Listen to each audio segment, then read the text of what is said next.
Bonsoir à tous. Nous allons démarrer notre session de ce soir. Alors, c'est vrai que si je reprends ce qui est notre thème ce soir, les peurs, quelles questions vous font-elles vous poser? Alors, je vais jouer le rôle de l'avocat du diable. Et j'aime bien jouer ce rôle d'ailleurs de temps en temps. Et on va aller un petit peu, vous connaissez les peurs puisque vous avez toute une conférence sur la construction de la peur.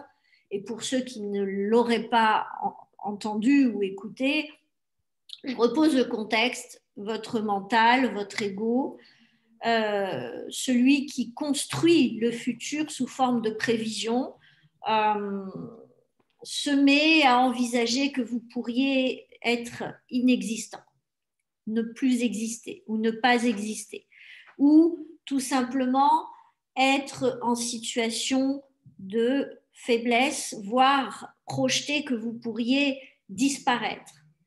Et à ce moment-là, il a la possibilité de créer une mécanique énergétique avec et en s'appuyant sur deux choses. D'abord, la fragmentation de votre confiance, la segmentation de cette confiance au gré de vos expériences dans votre vie, et ensuite sur votre système neurovégétatif, votre frein et votre accélérateur fragilisé et votre système nerveux central segmenté. Et donc, sur cette construction fragilisée, il va activer, avec pour prétexte de vous protéger de votre potentielle expérience par cette création mécanique et énergétique qu'est la peur. Et c'est une utilisation de la pensée bien spécifique et qui va finalement jouer un rôle très important puisque vous savez que vos peurs sont nourricières pour vos croyances limitatives et que vos croyances limitatives s'appuient sur vos peurs et qu'il y a effectivement beaucoup de questions à se poser sur le rôle que joue la peur, mais aussi on peut se demander pourquoi nous avons cette sécurité qui se met en place. Eh bien, le pourquoi, il est dans la construction que je viens de décrire. Parce qu'à un moment donné, il y a une projection de vous qui est non plus covalente avec les événements que vous voulez vivre dans le futur, c'est-à-dire capable, égale en potentiel pour répondre à ça, et que vous vous voyez en train de perdre votre peau, ils perdent votre identité, ils perdent votre légitimité et mourir. Donc derrière la peur, il y a toujours la peur de laisser quelque chose mourir. Et il y a bien entendu différents types de peurs. Il y a trois grandes familles de peurs.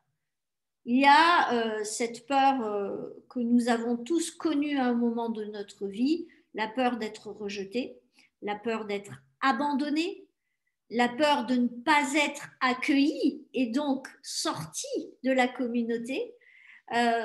Quoi de plus terrifiant, n'est-ce pas, que de ne pas être dans la communauté des bons élèves. Ça commence comme ça dans notre vie. Tu es un mauvais élève et donc tu es rejeté par l'élite de la classe et tu es à part, marginal. Et donc, automatiquement, tu n'as pas les mêmes récompenses. Et tu n'as pas du tout de récompense, tu as l'inverse, tu as des punitions. Et en plus, tu n'as pas de légitimité, c'est-à-dire que tes droits baissent. Alors, je ne sais pas si vous vous souvenez des bons points et des choses comme ça. Et je ne dis pas que la sanction soit quelque chose de négatif. Je ne porte pas de jugement sur les paramètres là qu'on évoque. Je suis en train de vous décrire des situations. Et donc, finalement, ce qui est intéressant là-dedans, c'est qu'on commence notre vie en faisant l'apprentissage de quelque chose qui est intéressant. C'est cette appartenance ou pas à une communauté dans laquelle on se sent sécurisé.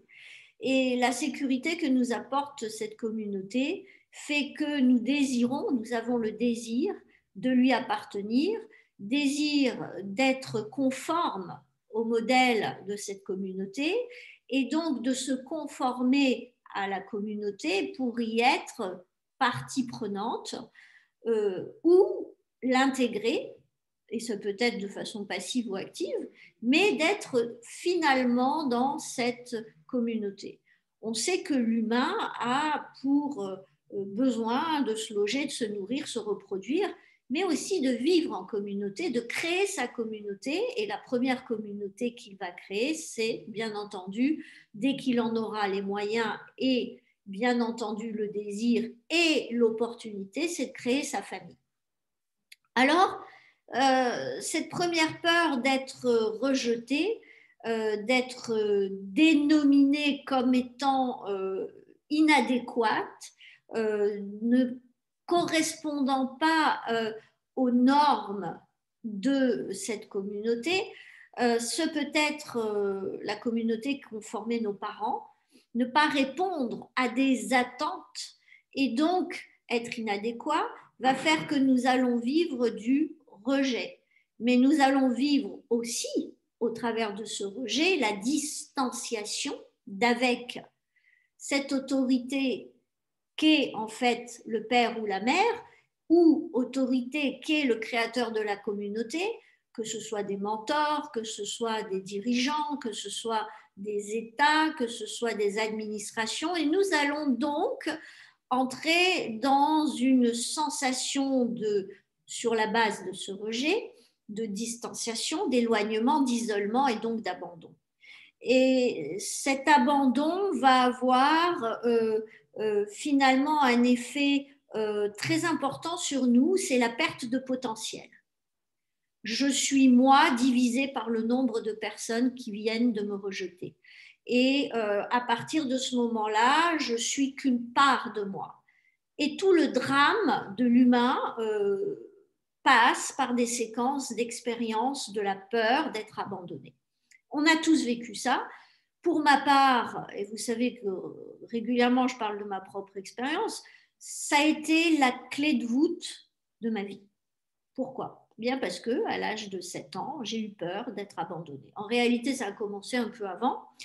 Et comme j'ai eu peur d'être abandonnée, j'ai tout fait, moi, pour ne pas abandonner mes responsabilités. Et donc, j'avais un papa absolument génial, j'avais une maman absolument incroyable, mais ils avaient leurs qualités et bien entendu leurs défauts. Et qu'est-ce que j'ai fait ? C'est qu'à partir de ce moment-là, j'ai tout fait pour ne pas perdre et ni être abandonnée. Donc, je n'ai pas voulu perdre la relation à l'autorité, je n'ai pas voulu être abandonnée par l'autorité et je n'ai pas voulu que l'on me rejette de façon indirecte. Et pourquoi ? Eh bien, parce qu'à partir du moment où j'ai senti que mon papa était en train de défocaliser son affection sur sa famille, je me suis sentie en danger de perdre la sécurité de ma communauté, d'être rejetée par lui au travers d'un abandon basé sur je change de focus de ma femme et ma fille, je passe à une autre personne ou d'autres personnes. Et pour un enfant de mon âge, je n'ai pas eu 36 000 solutions. J'ai scanné l'environnement, je crois que j'en ai parlé dans une de mes conférences sur ma vie et mon histoire. Eh bien, j'ai scanné ce qui faisait que mon père était engagé et avait accueilli dans sa communauté affective d'autres personnes. Et je suis allée chercher le point le plus fort qui avait provoqué en lui cette adhésion et cette envie de s'engager pour ces personnes. Et j'ai pris la maladie d'une des personnes concernées et je suis tombée malade. Et je me suis dit, puisque cette maladie a sûrement généré de la protection de sa part, eh ben, je vais garder mon père en tombant malade. Et j'ai passé quand même 7 ans dans un handicap respiratoire énorme. Et j'ai basé de 7 ans, vous imaginez, de 7 ans à 12 ans, j'ai basé toutes mes visions là-dessus. toutes mes croyances qui se sont engrammées au niveau de mon subconscient sont passées par amour égale sacrifice. Respect égale enfermement. Sécurité égale hyper-focalisation. Et je passe en dernière ligne. Parce que si je suis hyper focalisée sur la personne que je ne veux pas perdre, pendant ce temps-là, je ne suis pas en train de m'occuper de moi. On est clair là-dessus. Donc, c'est une peur majeure, ne la négligez pas. Alors, ce qui est important aussi, c'est le sens que donne la peur. Elle donne un sens à votre force? Non. Elle donne un sens à vos vides de conscience, votre absence de conscience. Vous n'êtes pas conscient de vos potentiels et donc vous entrez en chantage émotionnel avec les autres. Ils deviennent automatiquement, que ce soit votre pote, votre sœur, votre mère, votre projet, votre comptable, vous tombez automatiquement dans un rapport d'autorité à cette personne que vous devenez demandant, mendiant, espérant et en attente que cette personne vous fasse l'aumône de son intérêt ou qu'elle vous invite dans son espace d'attention. Et à partir du moment où vous dépendez de ça, eh bien, vous êtes victime de ça. Et qu'est-ce qui se passe? Le sens de la peur de l'abandon, c'est que vous donnez à l'autre le pouvoir que vous vous refusez à vous-même. Et vous êtes en train de donner à cette personne le pouvoir et la force de choisir pour vous votre place, votre rôle, et de vous dire en plus que le seul endroit où vous pouvez jouer ce rôle et avoir cette place, c'est avec lui ou avec eux. Allez vous faire voir chez les gars, je ne sais pas, les oiseaux rouges. Parce que non. Je vais vous dire, depuis que je suis ici, je me rends compte que le paradis est en moi. Je suis dans un paradis. Et je me suis rendu compte qu'en fait, c'est parce que j'ai cherché une adéquation entre l'externe et moi, parce que j'avais déjà ce paradis en moi, que j'ai pu trouver cette décision de venir où je suis. C'est peut-être que provisoire. Je vais peut-être avoir dans 3-4 ans envie d'un autre paradis. Et donc, il a fallu que j'accepte de rejeter le lieu où j'étais avant, qui a engagé beaucoup d'énergie de ma part, qui a demandé à ce que j'engage beaucoup d'énergie.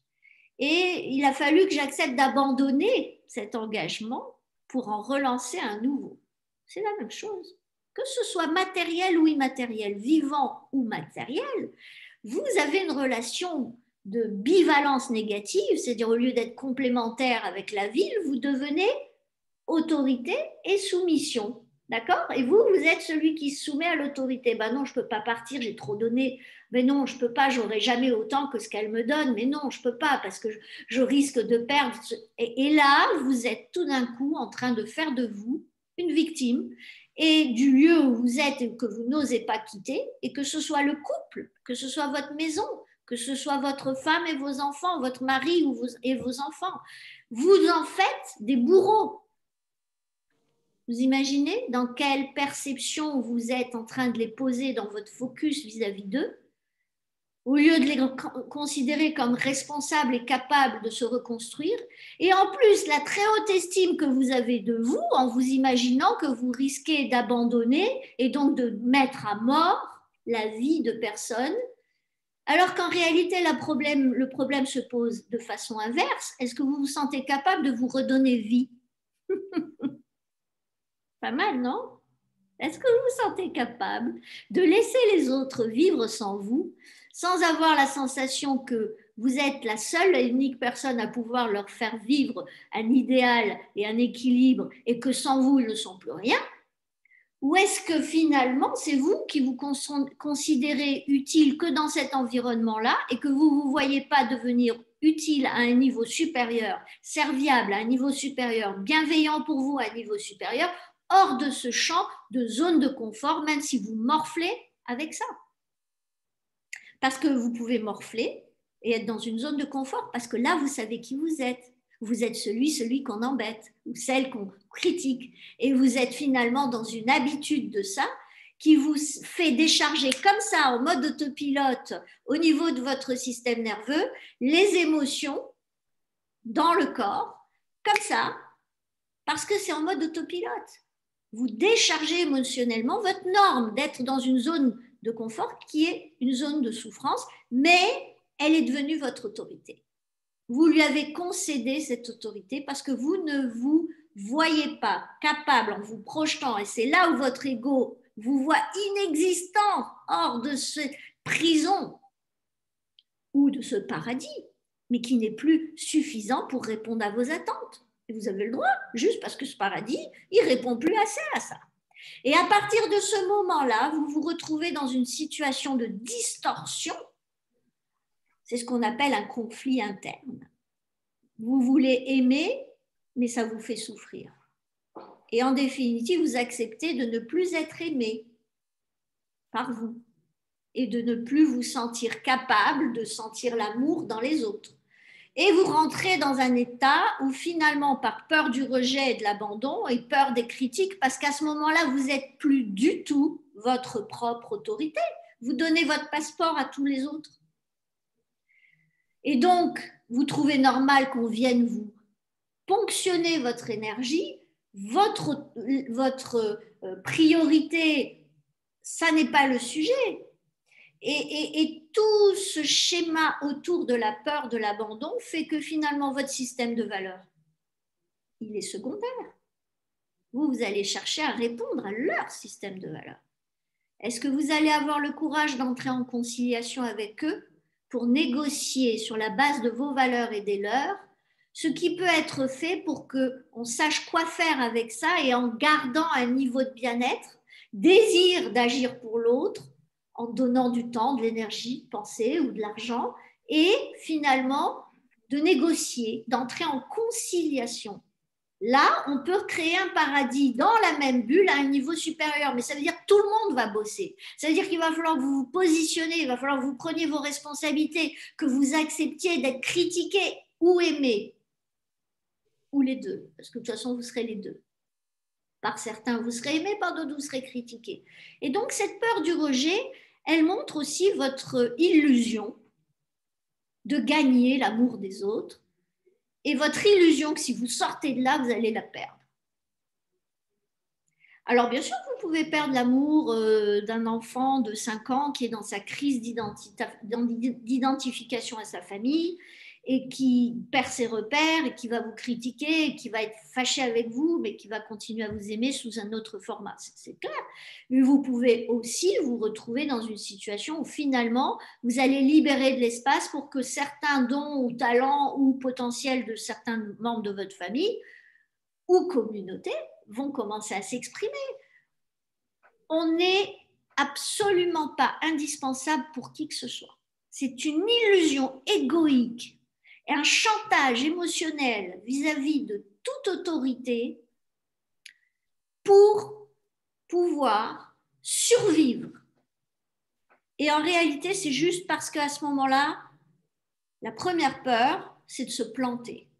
La première peur, c'est la seconde, c'est la peur de ne pas être à la hauteur, de sortir de cette bulle ou de ce projet ou de ce contexte et qui devient une autorité parce que je me soumets au fonctionnement qui dysfonctionne par rapport à mes valeurs, qui n'entre plus dans ma dose de paramétrage dans pensée, temps, énergie et argent. Et j'accepte. Et finalement, je vais taper sur mes énergies vitales pour me suradapter.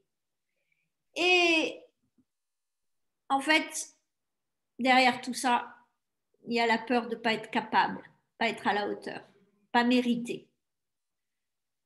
Si je ne suis pas à la hauteur de sortir de là et de créer un nouveau paradis, pour moi, et sur la base de nouveaux paradigmes en relation avec ma compétence, ma capacité à me recréer, à créer des relations avec l'ancienne communauté, mais à la dose qui me va, pas trop, et puis de leur faire confiance. Bah oui, mais si je n'ai pas confiance en moi, comment je vais faire confiance à ma famille pour se reconstruire sans moi? Comment je vais faire confiance à une communauté, à une institution pour pouvoir à un moment donné me donner le pouvoir de la confiance qu'il me donne pour aller reconstruire une activité, une fiscalité, une identité entrepreneuriale. Comment je fais? Intéressant, non? Et donc, à ce moment-là, je vais considérer que de toute façon, je ne mérite pas de vivre cette expérience. Et là, c'est la pire des choses. Et je connais très bien cette peur parce que finalement, la peur que j'ai eue, quand je me suis mise à tomber malade, c'était la peur de ne pas mériter de vivre. Et la sensation de ne pas mériter de vivre. C'est pour ça que je ne pouvais pas respirer. Et pourquoi dans mes SAID, dans mes protocoles d'alignement neuro-émotionnel, j'insiste sur la respiration? Tous ceux qui travaillent avec moi ou qui fréquentent mes sessions groupales ou qui fréquentent mes conférences avec des mots, ils le savent. J'insiste sur j'inspire, je prends, je reçois, je place, yahoo! Énergie. Après inspiration, passage de l'air, mouvement, j'ouvre, je reçois et je célèbre. Je suis dans l'appréciation, je considère, waouh, je peux rester sans respirer, mais je suis pleine de vie, pleine de potentiel, je suis nourrie, tout est parfait, je suis bénie des dieux, perfection.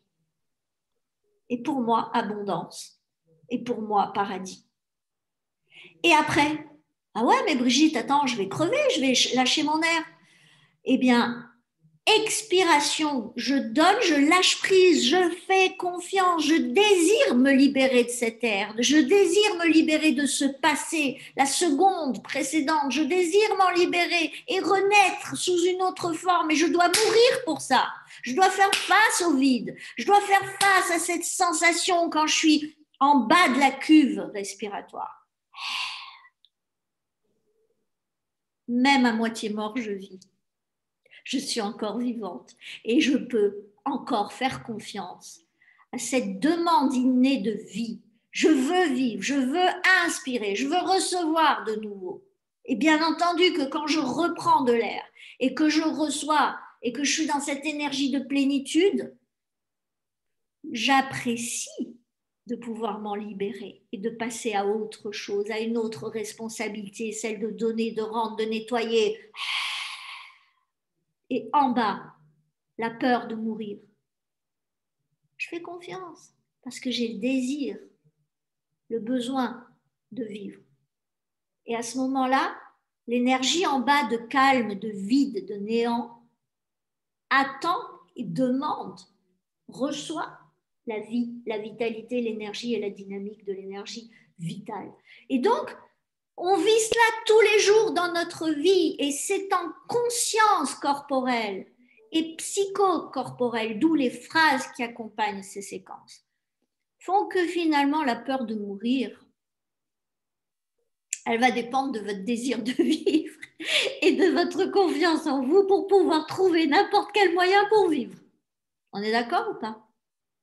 Et finalement, que ce soit en gagnant des milliers d'euros, que ce soit en faisant du bien et tout ce qu'on peut faire aux autres, que ce soit en allant vendre des sardines sur le sable d'une plage, que ce soit en se réinventant, à partir du moment où on se voit capable de revivre, quel que soit le millimètre de cette reconstruction, à ce moment-là, on est à la hauteur de nos attentes qui sont dans le cœur ce dont j'ai besoin.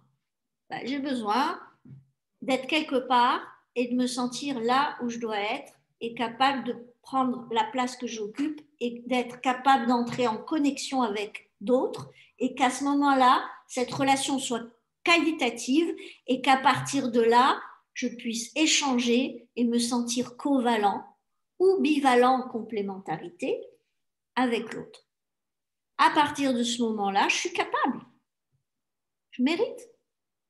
Et dès que je suis là, le reste, il coule de source.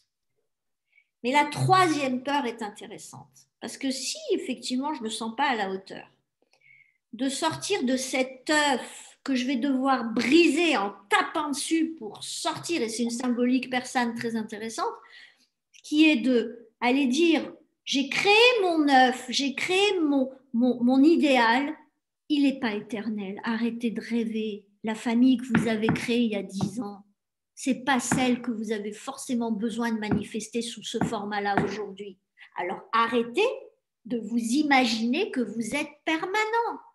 Votre vie est faite d'impermanence et d'évolution. L'évolution est une condition qui se nourrit de vos peurs pour vérifier que vous vous autorisez à aligner la vision de vous dans une autre condition, à un échelon supérieur, et que vous vous sentez OK pour abandonner et que vous n'en avez rien à foutre d'en avoir rien à foutre d'être rejeté pour faire ce chemin, parce que ça, c'est que votre responsabilité et pas celle des autres. Et que c'est pas parce que les autres, ceci ou cela, vous aiment ou ne vous aiment pas, que vous allez être plus ou moins malheureux. C'est parce que vous avez fait le chemin à l'intérieur de vous pour construire ce chemin et l'aligner mental, corps, cœur, subconscient pour que ce soit validé comme étant un désir avec votre plein potentiel et que ce soit perçu dans le bien-être comme quelque chose de facile et une performance sans effort. Et si ce n'est pas le cas, et si, parce que dans toutes les expériences de vie jusqu'au point où vous êtes à ce niveau-là de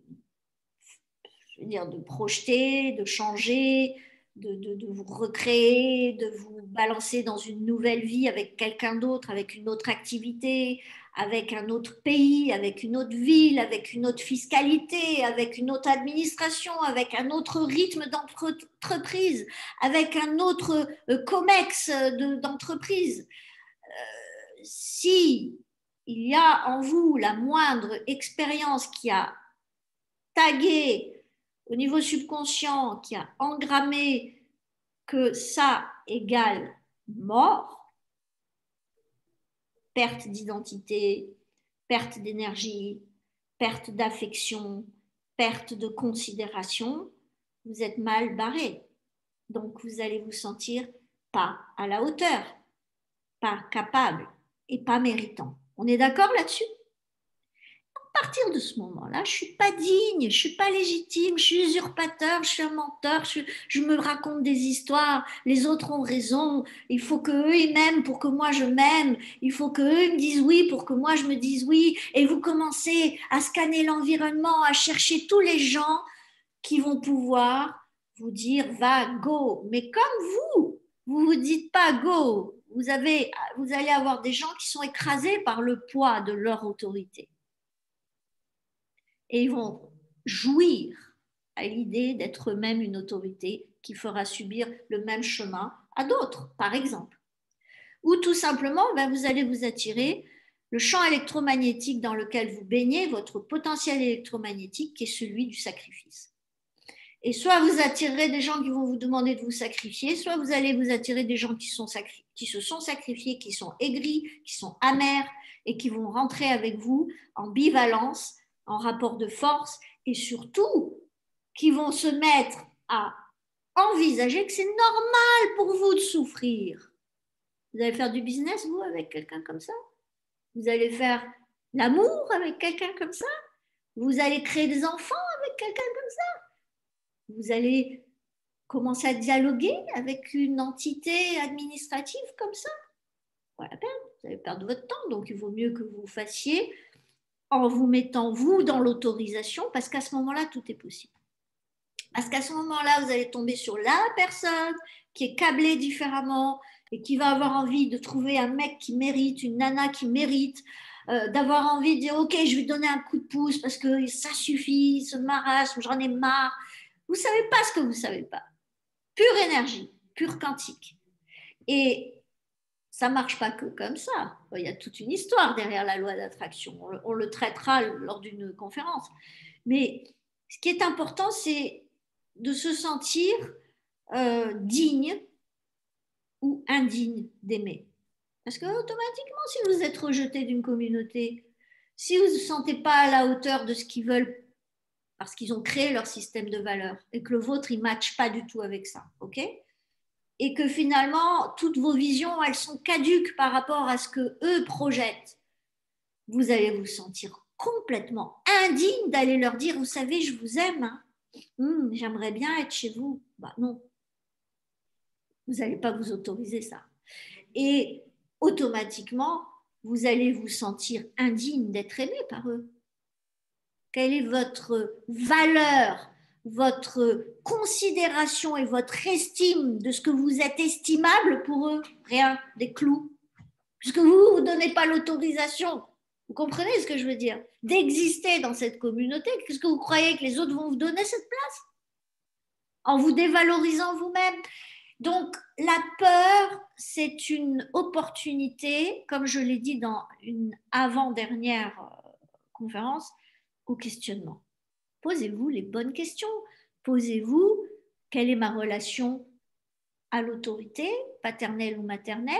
Donc, yang ou yin, yang d'expansion, de puissance, ou yin de délicatesse et de peaufinement, de créativité, de repli et d'une certaine typologie de gestion.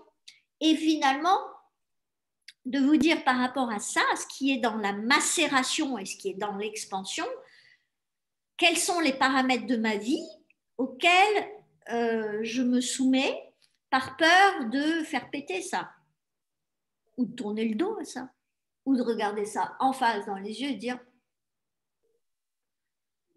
je t'ai aimé, je t'ai côtoyé, je t'ai fréquenté, je t'ai accepté, je t'ai donné, tu m'as pris, j'ai accepté de te donner. Ciao, je vais faire ça autrement ailleurs. Et ce que je viens de dire là, vous pouvez le dire face à une situation économique, une situation administrative, etc. Mais ça se prépare, ça se crée par paliers. On crée des vases de compensation graduels et on crée un détachement graduel à une problématique. Et dans le couple ou dans la famille, on le fait ou de cette façon-là, parce que pour des raisons X ou Y, on veut ménager le détachement, ou directement, et en une fois, pour pouvoir permettre aux gens de rebondir avec leur plein potentiel ou avec leur potentiel minimum, mais c'est de leur responsabilité. Donc, ça dépend de votre système de valeurs et ça dépend de votre télos. Parce que votre télos, c'est quoi? C'est ce que vous n'avez pas, ce qui vous manque et vos vides. Et votre système de valeurs, c'est vos pleins. Donc, si, pour continuer sur le même système de valeurs, vous êtes obligé de sacrifier vos vides, ça veut dire que votre système de valeurs, il est le résultat de vos vides d'il y a 10 ans. Il y a 10 ans, vous disiez, j'aimerais être une femme avec un appartement là, une voiture, une activité, plein de petits-enfants, et puis ceci, et puis cela. OK. Et puis finalement, aujourd'hui, votre télos, c'est plus celui-là. C'est de vous occuper de vous, de prendre soin de vous, de voir vos enfants, vos petits-enfants, d'avoir des conversations excitantes parce que vous ne les avez pas vus depuis X temps, de découvrir leur jardin secret, de ce qui s'est passé en votre absence, de voir qu'ils ont évolué, grandi, qu'ils se sont renforcés, pas de tenir le biberon. Et forcément, ce n'est pas le même télos. Ce n'est pas les mêmes doses de pensée, temps, énergie et argent que vous allez mettre là-dessus. Alors, bien sûr, vous pouvez avoir peur de les abandonner, puisque vous êtes en train de les minimiser, les emprisonner dans votre considération à vous de leur potentiel. Mais à partir du moment où vous n'en aurez rien à foutre, d'en avoir rien à foutre, d'être sûr de ce qu'ils peuvent et de leur faire confiance, vous allez libérer leur potentiel. Parce que vos peurs activent leurs peurs. Vos peurs activent leurs limites.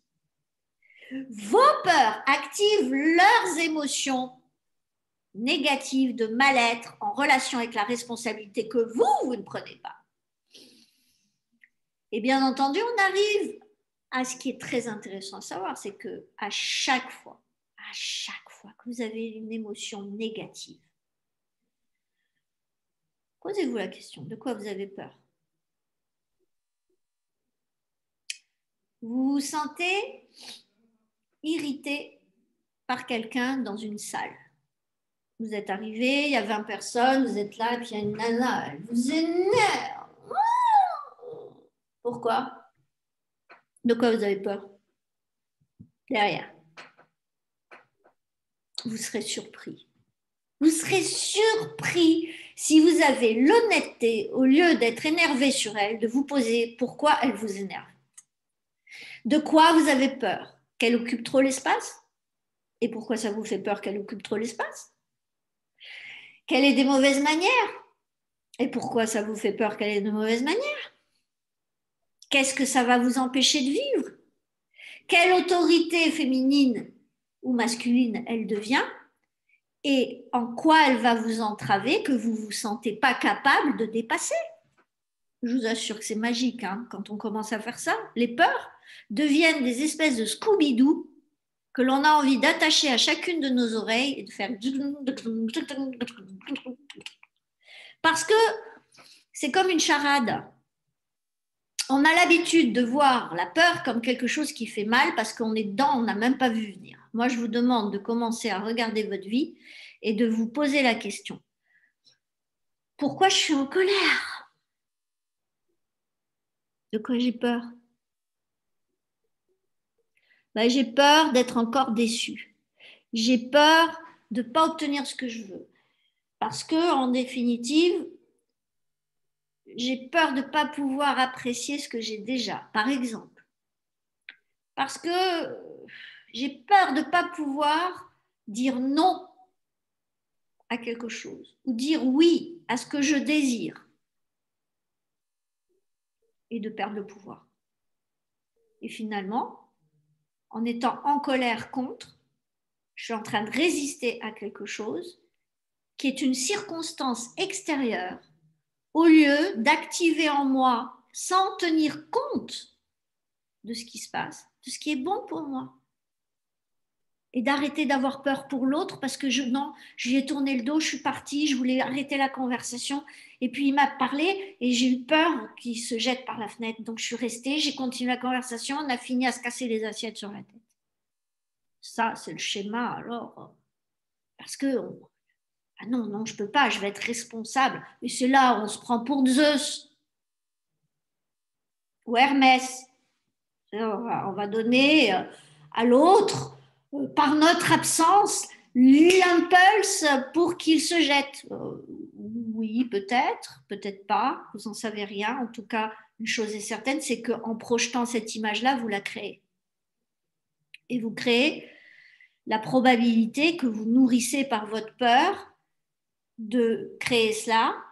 Et finalement, votre croyance que l'autre a tellement besoin de vous, que vous êtes unique et qu'il n'y a que vous qui puissiez empêcher l'autre d'être dans une phase de sa vie où il est en responsabilité de gérer cette tendance à être bipolaire, tendance à être excessif, tendance à être dans un chantage émotionnel. Et si vous répondez à ce chantage émotionnel, vous le validez. Si vous le validez, vous validez votre prison avec cette personne. Et ce qui est aussi assez intéressant, c'est que une autorité peut être une autorité qui vous oblige à vous développer. Ça peut être aussi une autorité qui vous oblige à vous concentrer et vous condenser. Et donc, à chaque fois, cherchez qu'est-ce qui vous fait peur dans la chose que vous êtes en train de vivre parce que ça vous freine ou parce que ça vous accélère. Donc, yin-yang, yin, frein, yang, accélération, expansion. Qu'est-ce qui vous oblige à aller de l'avant, à vous ouvrir, à vous mettre en avant que vous n'avez pas envisagé en étant dans le succès avec ça, dans l'existence avec ça, dans la présence, dans la reconnaissance avec ça. Et c'est là où ça devient intéressant, parce que la peur, c'est quoi? C'est juste un coup de pouce pour grandir. C'est juste une alarme qui vous dit attention, tu as perdu confiance dans telle catégorie de type d'évolution, tu t'attires des événements extérieurs qui viennent chatouiller ça, ça a du sens, tu dois nourrir ça dans le sens opposé de ce qui te fait peur. C'est quoi la confiance que tu n'as pas nourrie? C'est quoi l'alignement que tu n'as pas renforcé de toi en train de vivre une situation d'expansion ou une situation de repli où tu t'enfermes, tu vois personne, tu gagnes plus d'argent, mais pendant un an, tu crées. Pour des artistes, par exemple, ou pour des chefs d'entreprise qui sont à court de créativité et qui sont obligés d'entrer en état contemplatif et en état de constat, analyse organisationnelle, se détacher et désengager la complexité administrative dans l'entreprise. Il y a combien d'entrepreneurs qui ont peur de faire ça? Combien? Énormément. Ils ont peur de faire ça. Et donc, finalement, qu'est-ce qu'ils font? Ils complexifient la relation organisationnelle à l'administration et la gestion. Et finalement, ils ne voient même pas qu'ils ont des opérateurs sur place qui sont des facilitateurs pour leur entreprise. Et au lieu de les majorer en tant que managers sur le terrain, ils en font des larbins complètement frustrés, hors de leur système de valeurs, etc. C'est une des conséquences dans l'entreprise de cette peur-là, par exemple. Et donc, c'est très important de comprendre que la peur est juste un signal qui vient vous dire il y a un truc qui dysfonctionne, il y a un truc qui est dans l'incohérence, il n'y a plus de convergence entre tes valeurs et ton télos, ça ne converge pas, ce n'est pas cohérent, tes paramètres pensée, temps, énergie, argent, ils ne sont pas bien utilisés, qu'est-ce que tu dois changer? C'est pour ça que tout le baratin de coaching que j'utilise, et je dis exprès, forcément, pour vous choquer au niveau subconscient, le baratin, c'est pas du blabla, c'est du concept. Et si vous ne passez pas derrière à l'apprentissage psycho-neuro-émotionnel, psychocorporel, neurobiochimique, câblage, circuit de moi qui m'autorise à faire ça, vous allez activer vos peurs automatiquement, puisque l'évolution vous oblige au dépassement. Mais le dépassement va passer par j'ai peur de sortir de ma limite, j'ai peur de sortir de ma limite. Mais si pour vous c'est normal de dépasser votre limite et que c'est juste un jeu, vous êtes OK de perdre du temps, de donner, de recevoir par contre le temps sous une autre forme plus tard, et que vous êtes OK avec ça, que vous avez vu ça dans vos saves, vous n'allez pas morfler. Ouais, vous allez avoir des moments de densité, vous allez donner plus, mais vous n'allez pas souffrir. Vous allez être dans une performance de c'est normal pour moi de donner ça pour obtenir ça. Je suis OK avec, zéro souffrance, pas de peur. Les gens, rappelez-vous ce que j'ai dit dans l'autre conférence la semaine dernière, ce qui fait le plus peur aux gens, c'est le dépassement et la transformation. Et pourquoi? Parce que je vais mourir pour renaître. Parce que je vais me retrouver dans le futur par mon mental comme pouvant être inexistant. Et l'ego a horreur de ça. Et l'ego a horreur que votre corps vous dise en serrant le périnée j'ai envie, j'ai envie, j'ai envie. Et là-haut, ta gueule, tu vas pas pouvoir. Il a horreur. Et donc, à ce moment-là, il s'équipe du système nerveux autonome, il s'équipe de votre confiance complètement fragmentée en petits morceaux, en tant que mère, en tant qu'entrepreneuse, en tant que femme, en tant qu'amante, en tant qu'artiste, en tant que tout ce que vous voulez. Et finalement, il va vous projeter dans cette espèce de frein-accélération en même temps. Et vous allez perdre vos moyens. Pourquoi? Parce que dans la peur, vous êtes sous pression, vous êtes dans un tel niveau de pression que vous vous retrouvez dans une aberration neurobiochimique. Vous avez deux mécaniques en même temps qui s'activent. Et donc, le moteur, il bug. Et vous avez zéro d'intelligence. Vous avez votre système physiologique qui est en mode chaos et automatiquement, vous êtes inopérant et vous faites des mauvais choix et vous bousillez la santé.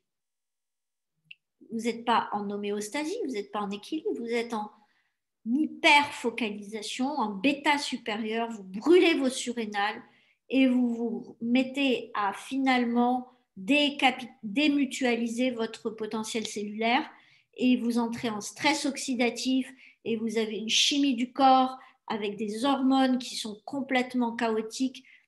Vous avez tout votre rythme naturel qui est mis à défaut. Et c'est très important de comprendre cela parce que du coup, vos visions, elles sont votre pire bourreau.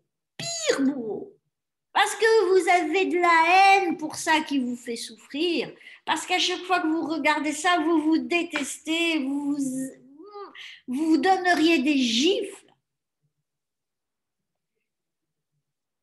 Si j'ai un conseil de base à vous donner, à partir d'aujourd'hui, quand vous avez une émotion négative suffisamment puissante pour vous mettre dans le mal-être, ça veut dire que vous sentez vraiment que vous êtes hors votre état normal.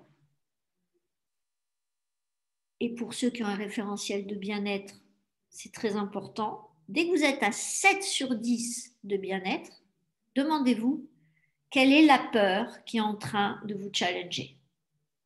Et vous allez voir, prenez des notes. Si vraiment vous avez envie de vivre cette expérience, prenez des notes et vous dites de quoi j'ai peur, quelle autorité yang ou yin, paternelle ou maternelle, est en train de me challenger, me donner peur, me faire perdre confiance en moi au point que j'ai peur qu'on me jette, qu'on me critique. De toute façon, vous serez toujours aimé et haï. Toujours. Vous aurez toujours, l'univers maintient l'équilibre. C'est juste qu'on ne nous a pas appris à le voir. On adore les bisounours et on adore Walt Disney, même à 50 ans. Donc, commencez à le faire. Vous allez voir que vos peurs vont changer de frimousse. Et vous allez voir que votre relation aux peurs va changer. Je vais être honnête avec vous, régulièrement, il y a des petites vagues de peur qui apparaissent. En général, elles durent quelques minutes. Pour les pires, ça a duré 1 à 2 heures. Et même quand c'est grave. Hein. Et vous savez, ce que je fais en général, c'est que j'accepte la peur, je l'accueille, et je dis ok, ben, je vais perdre ça. Et je vais vous donner un exemple. Il y a 2 ans, j'ai eu un vrai problème avec mes yeux. Et à un moment donné, j'en parlais hier avec mon époux. Et je lui ai dit, dans cette partie de ma vie à Barcelone, c'était compliqué. Et un jour, j'ai dit, OK, commence à prendre tes repères, anticipe, prends tes responsabilités. Et je m'abusais à me déplacer dans ma chambre, les yeux fermés. Et je me disais, comment je vais faire pour mes conférences? J'étais en train de me projeter, en train de me dire comment tu vas faire. J'avais dit donc, il faut que je prévoie une assistante. Et j'avais déjà une assistante. Donc, j'ai vu si elle était OK pour, pas pour ça. J'en ai pas parlé, c'est resté personnel. Mais j'ai posé des questions sur ce qu'elle serait capable de me donner de plus ou pas. Et j'ai commencé à me poser des questions sur ce que je pourrais faire de mes talents d'artiste dans cette situation particulière. Et c'était pas sympa, hein, mais je l'ai fait. Et j'ai accepté. J'ai accepté. Et finalement, ça a switché. Ça a switché. C'était tellement une nouvelle inattendue que, à un moment donné, alors je fais toujours attention à mes yeux, je suis toujours consciente de leurs points forts et de leurs points faibles, leurs fluctuations, etc. Mais j'ai plus de peur, je leur fais confiance, je m'appuie sur eux.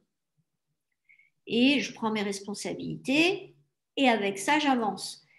Et récemment, une autre séquence, je tombe, j'ai l'os du tibia qui sort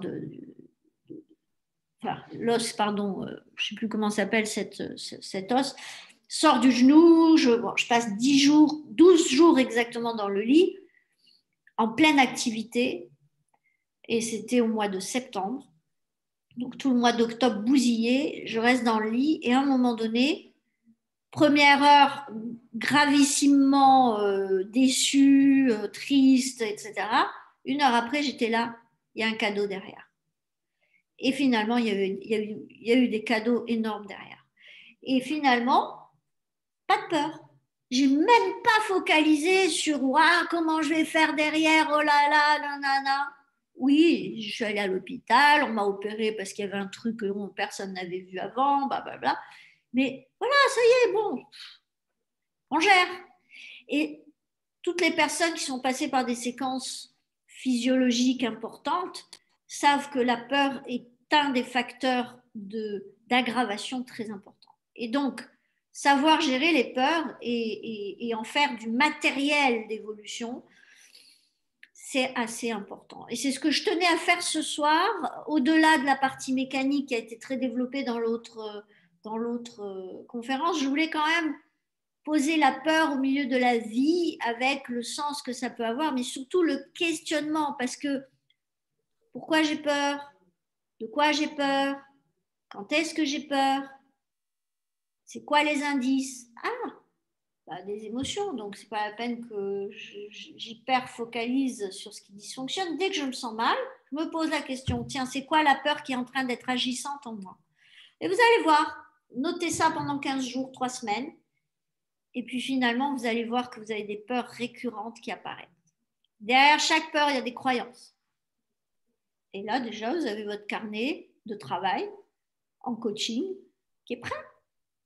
Vous savez déjà quelles sont les grandes peurs associées aux grands mensonges que vous vous racontez, associées aux émotions négatives, aux douleurs, aux phrases qui sont récurrentes au moment où votre mental vous chante cette chanson mensongère et le comportement débile que vous vous mettez à avoir quand vous avez le feu aux fesses.